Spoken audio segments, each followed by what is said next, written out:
Listo. En este caso lo que vamos a hacer es colocar acá las resultantes. Tenemos acá, como ya habíamos mencionado en los demás ejercicios, siempre tenemos que ver o poner el vector resultante.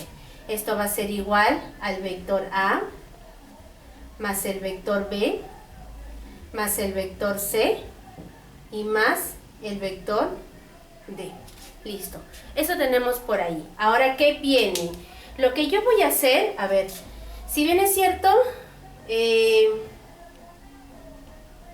podríamos tener el vector C. Este de acá necesitaríamos invertirlo para que sea consecutivo con esto y al final la resultante sea D. Entonces, una propiedad para en el caso de las adiciones es que los vectores pueden invertirse. Los vectores pueden invertirse. Entonces, el vector A lo voy a invertir y esto sería menos el vector A. Entonces ya está invertido, pero cambió, ¿no? Cambió acá el signo. Ahora ya no será vector A, ahora será menos el vector A. Cambió el sentido de ese vector. Por lo tanto, ¿qué tenemos por acá? Tenemos que, vamos a poner acá una restricción, lo voy a poner como moradito. Tenemos aquí que el vector C menos el vector A más el vector B. ¿A qué va a ser igual? Va a ser igual a este vector D, porque el vector D coincide su origen con el origen del primer vector y el extremo con el extremo del último vector. Entonces esto va a ser igual al vector D. Y ya tengo ahí esa restricción. Lo que voy a hacer ahora es reemplazar, nada más. Reemplazando. Vamos a reemplazar.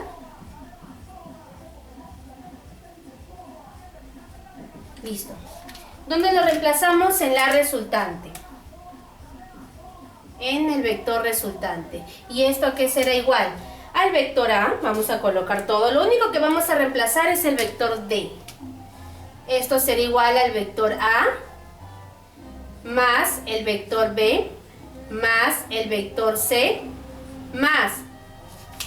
Vamos a reemplazar el vector D con lo que dice acá. El vector C menos el vector A más el vector B. Lo único que estoy haciendo es reemplazar. En lugar de ponerle vector D, le estoy poniendo esta restricción que saqué acá, que es todo ello. Y le he puesto con el mismo plumón para que te puedas dar cuenta. Entonces aquí van a eliminarse dos vectores. Vector A con menos el vector A. Y me quedaría, la resultante va a ser igual. ¿A quién será igual? Vector B más vector B, dos veces el vector B.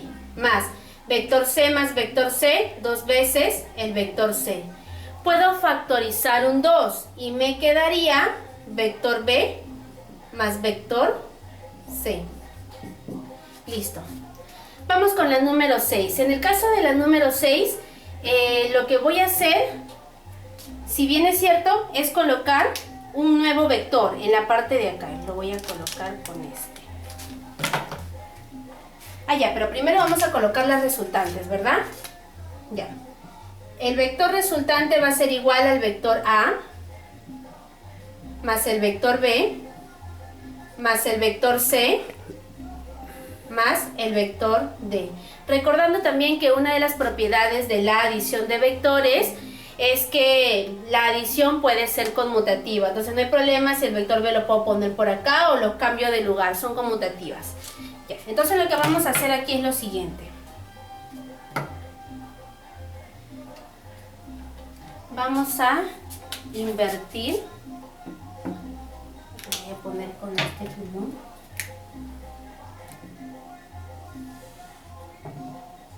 Voy a invertir al vector A y esto va a ser menos el vector A. Listo. ¿Qué más podemos hacer? Hemos invertido al vector A menos el vector A más el vector D. ¿Dónde estaría su resultante? Su resultante tendría que encontrarse en el lado de acá. ¿Dónde comenzaría?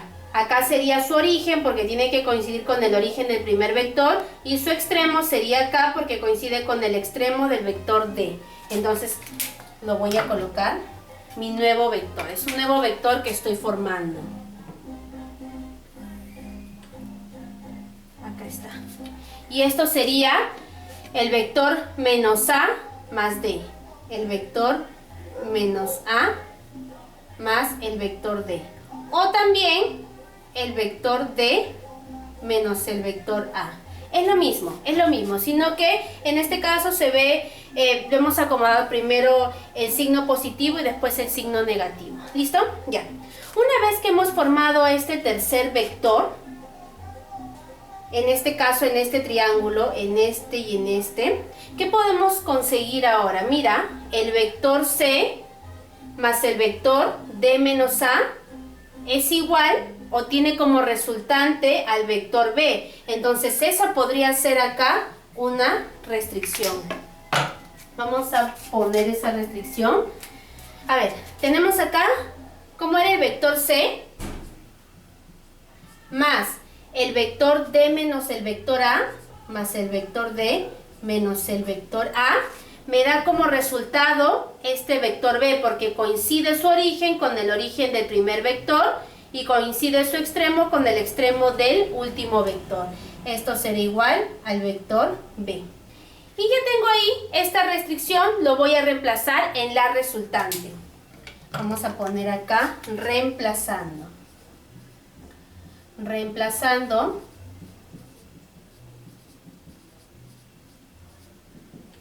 Listo. Tengo acá el vector resultante.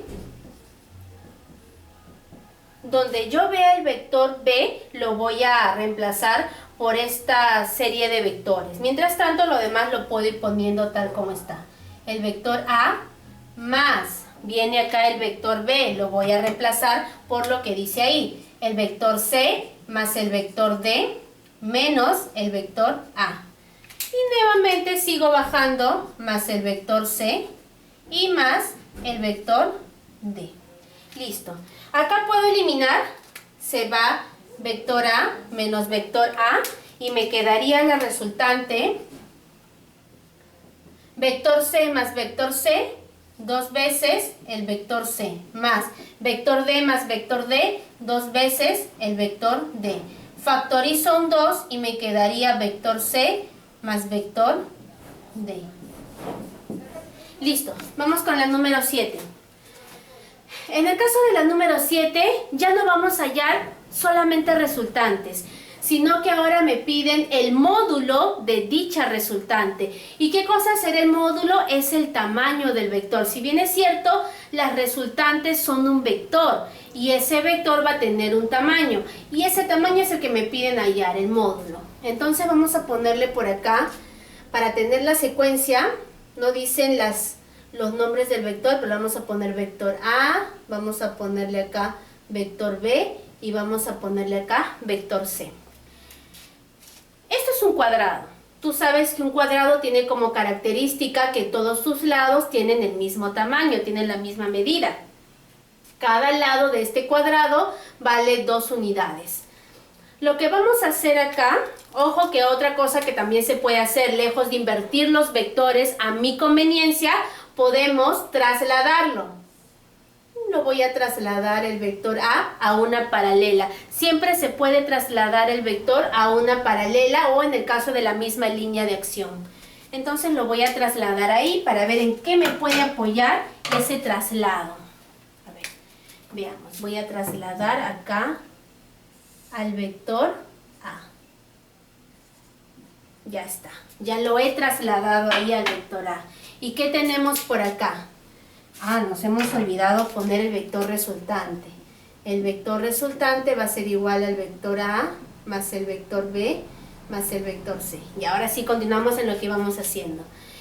Una vez que he trasladado el vector A, tenemos aquí que el vector C más el vector A es igual al vector B, ¿no? Porque el vector B coincide su origen con el origen del vector C y su extremo con el extremo del vector A. Entonces, esa es una restricción. El vector C más el vector A va a ser igual al vector B. Y eso es lo que voy a reemplazar en la parte de arriba. Tenemos aquí la resultante. El vector resultante va a ser igual. Donde ve el vector C, le coloco esto. Vector A más A. Donde ve el vector B, perdón, le coloco esto. Acá está el vector B. Pongo vector C más vector A. Y bajo el vector C. A ver, vector A más vector A, dos veces el vector A, más vector C más vector C, dos veces el vector C. Esto va a ser igual al vector resultante. Entonces esto lo podemos sacar su módulo de frente del vector A más el módulo del vector C. ¿Cuál es el módulo del vector A? Tenemos aquí el módulo del vector A, que esto vendría a ser 2 unidades, ¿verdad? El vector A vendría a ser 2 unidades. ¿Qué más? Le colocamos acá 2 por 2 y más 2. En el caso del vector C, tú sabes que esto es un triángulo notable, ¿no? 45 y 45. Si esto vale 2, esto vale 2. Siempre esta hipotenusa vale 2 raíz de 2. Por lo tanto, esto sería 2 por 2 raíz de 2. Acá me sale 2 por 2, 4, más 2 por 2, 4 raíz de 2. Puedo factorizar un 4. Y acá me quedaría 4 entre 4, 1, más 4 raíz de 2 entre 4, raíz de 2. Listo.